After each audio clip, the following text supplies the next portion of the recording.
fases iónicas del potencial de acción,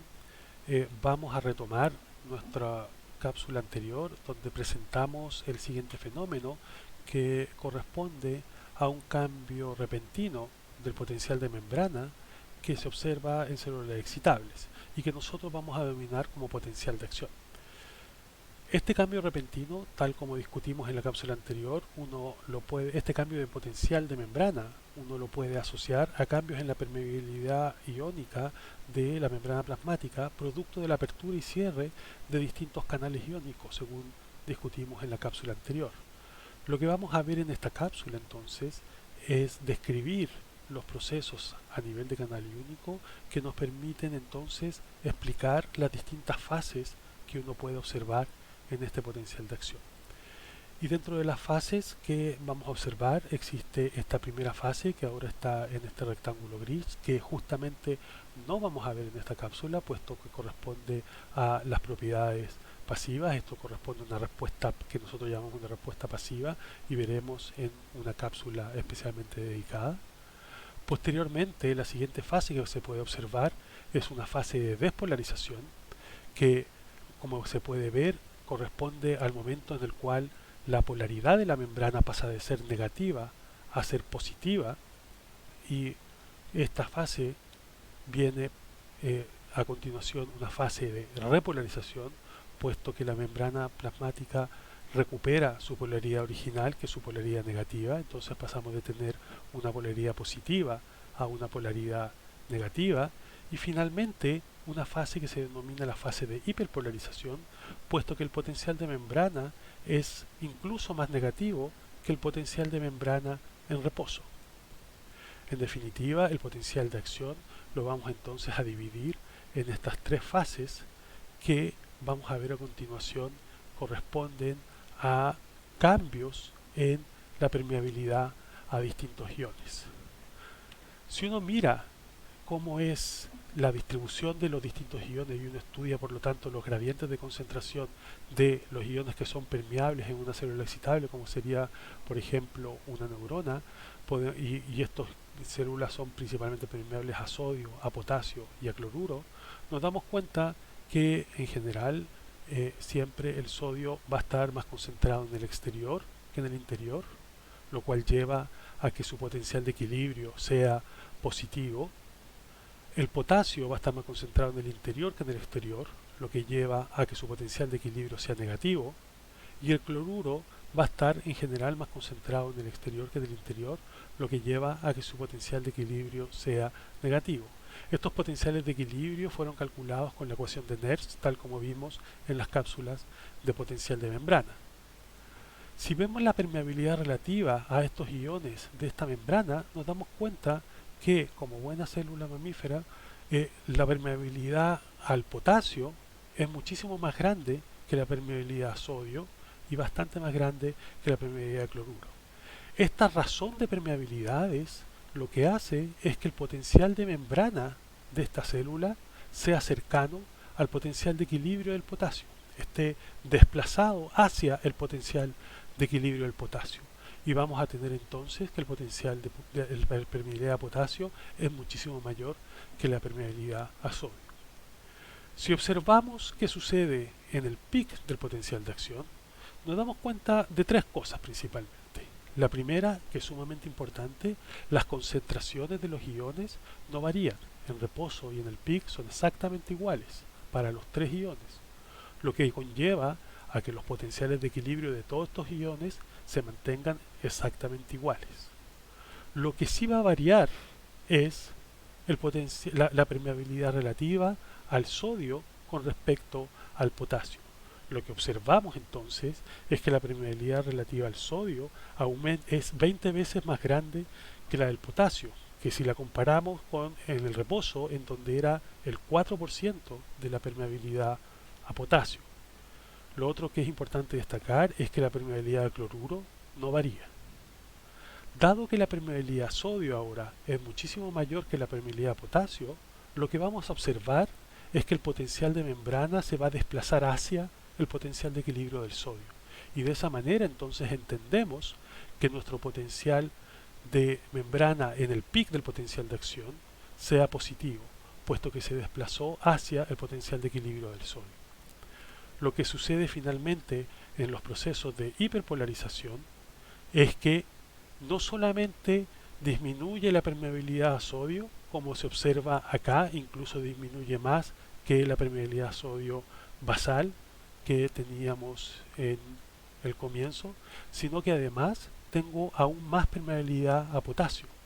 Por lo tanto, la permeabilidad de potasio es muchísimo mayor que la permeabilidad a sodio, incluso más grande que en el caso basal,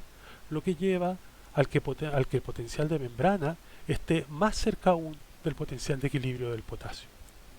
Así nos podemos dar cuenta que si estudiamos cómo van variando las permeabilidades a sodio y a potasio, dado que la permeabilidad a cloruro no se modifica, podemos ahora explicar cómo varía el potencial de membrana a lo largo del potencial de acción. De hecho, si vemos la variación temporal de la permeabilidad a sodio, vemos que la permeabilidad al sodio aumenta en el momento en que la membrana se empieza a depolarizar y la permeabilidad a potasio aumenta en el momento en que el potencial de acción empieza a repolarizarse, y es en el mismo momento además que empieza a disminuir esta permeabilidad a sodio original. Como vimos en los procesos de hiperpolarización, mi permeabilidad a potasio es incluso mayor que la permeabilidad a potasio que yo tenía en el reposo. Por lo tanto, mi potencial de membrana es más cercano al potencial de equilibrio del potasio. Pero ¿qué es lo que hace que estas permeabilidades varíen de la forma que están variando? Si nosotros observamos ahora la fase de repolarización y de depolarización, y de repolarización al mismo tiempo desde el punto de vista de los canales de sodio solamente, lo que vamos a observar es que tenemos estos canales de sodio que son sensibles a potencial y por lo tanto cuando se produce una pequeña despolarización van a promover la apertura. Esta depolarización va a promover la apertura de los canales de sodio. Si los canales de sodio se abren, entonces la permeabilidad a sodio con respecto a la permeabilidad de potasio va a aumentar, lo que va a llevar a que el potencial de membrana se acerque hacia el potencial de equilibrio del sodio, explicando entonces esta depolarización de la membrana plasmática. Este proceso tiene una característica y es que es un loop positivo, y a lo que nos referimos con que es un loop positivo es que una pequeña depolarización es capaz entonces de producir la apertura de algunos canales de sodio, y la apertura de los canales de sodio van a aumentar la permeabilidad a sodio, que lo que va a hacer es desplazar el potencial de membrana hacia el potencial de equilibrio del sodio, depolarizando más aún la célula. Y si tengo mayor depolarización voy a terminar habiendo más canales de sodio, aumentando más aún la permeabilidad a sodio y por lo tanto depolarizando masivamente a la célula, que es lo que uno observa en el proceso de potencial de acción. ¿Qué pasa después de que se abre el canal de sodio? Bueno, estos canales de sodio sufren una inactivación, que fue lo que también discutimos en la cápsula anterior, y esta inactivación se caracteriza por ser un estado cinético en el cual no se permite el paso del sodio. Y si no permitimos el paso del sodio, es lo mismo de decir que estamos bajando la permeabilidad a sodio. Y al bajar la permeabilidad a sodio, por lo tanto, lo que va a suceder, dada la alta permeabilidad basal incluso que tenemos a potasio, lo que va a suceder es que el potencial de membrana se va a desplazar finalmente hacia el potencial de equilibrio del potasio. Lo que nos quiere decir esto es que en este proceso de depolarización y repolarización, los canales de sodio están involucrados debido a que en un comienzo los canales de sodio se abren, aumentando la permeabilidad a sodio y desplazando entonces el potencial de membrana hacia el potencial de equilibrio del sodio, y posteriormente se inactivan, lo cual reduce la permeabilidad a sodio y por lo tanto se desplaza el potencial de membrana hacia el potencial de equilibrio del potasio.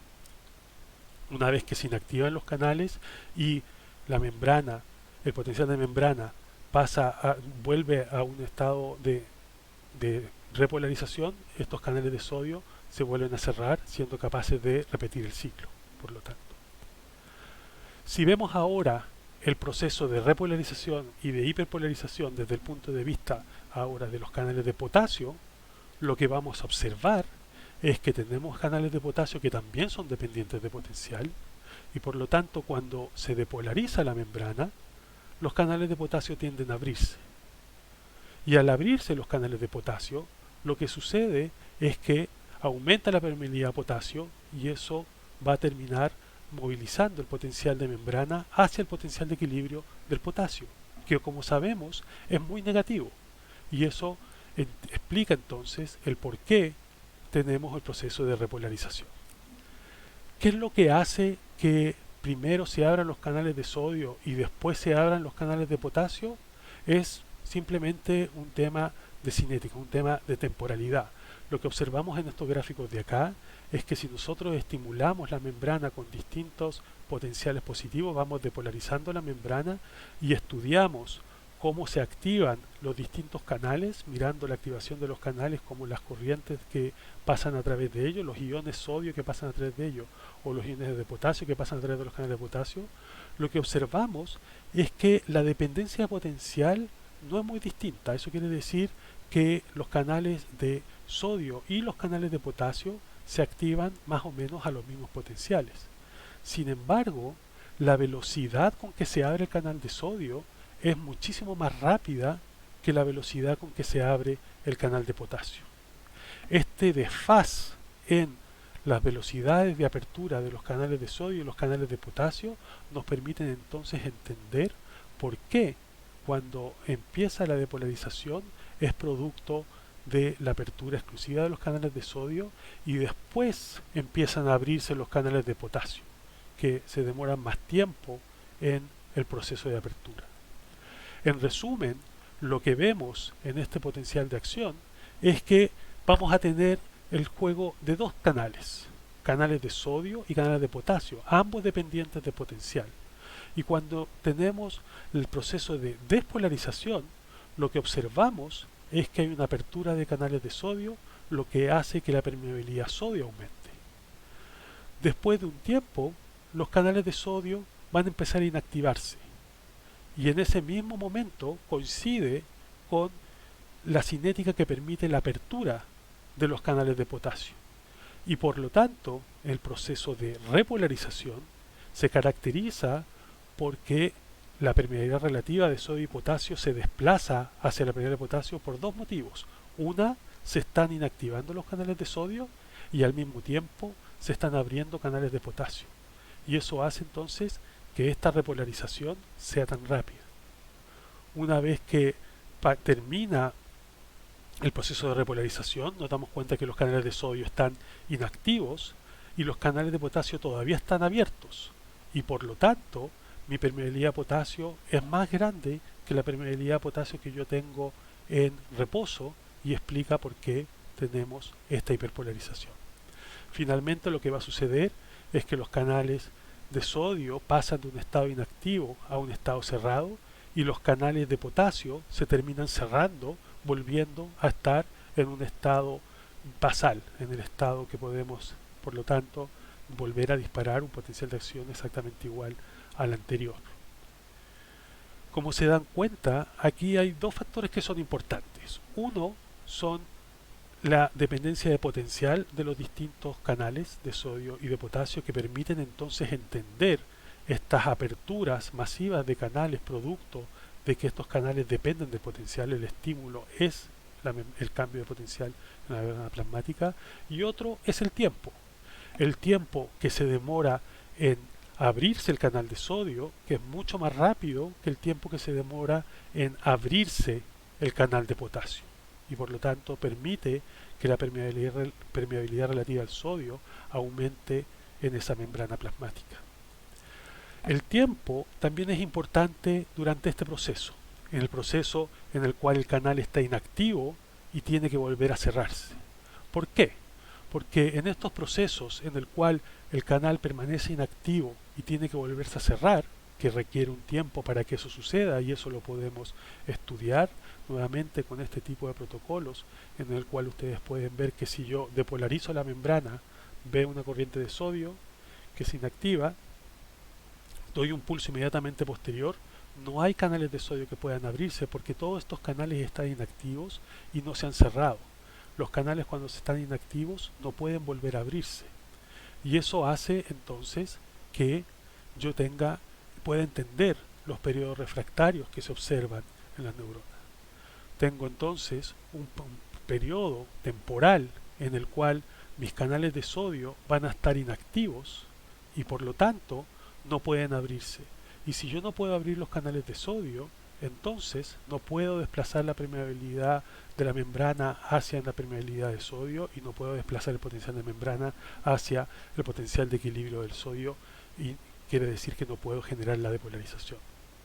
Por otro lado, cuando los canales de sodio empiezan a cerrarse, este grupo de canales que empezó a cerrarse va a estar en condiciones de volver a abrirse y voy a tener por lo tanto un porcentaje de canales que van a poder abrirse, y eso hace entonces que yo tenga un periodo refractario relativo en el cual yo tengo una cantidad menor de canales de sodio disponibles y por lo tanto mi permeabilidad sodio máxima que puedo obtener es más chica porque tengo menos canales para abrir, y eso hace que la depolarización sea menor porque llego menos cerca del potencial de equilibrio del sodio, hasta que termina el periodo refractario, que corresponde al momento en que todos mis canales de sodio que estaban inactivados vuelven a estar cerrados y por lo tanto están en condición de abrirse. Lo que hemos visto entonces es cómo sucede un potencial de acción sencillo, un potencial de acción que solamente requiere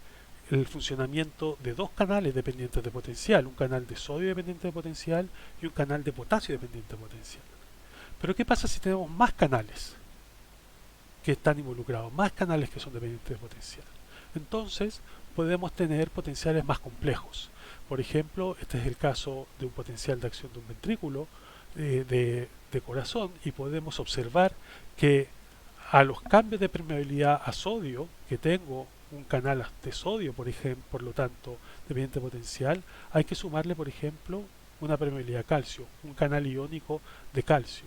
Y cuando tengo distintas permeabilidades y distintos canales que empiezan a estar involucrados, tengo distintas formas de potenciales de acción. Pero el principio es exactamente el mismo. Los cambios en las permeabilidades a los distintos iones me generan cambios en los potenciales de membrana, y esos cambios en los potenciales de membrana es lo que nosotros observamos como potenciales de acción.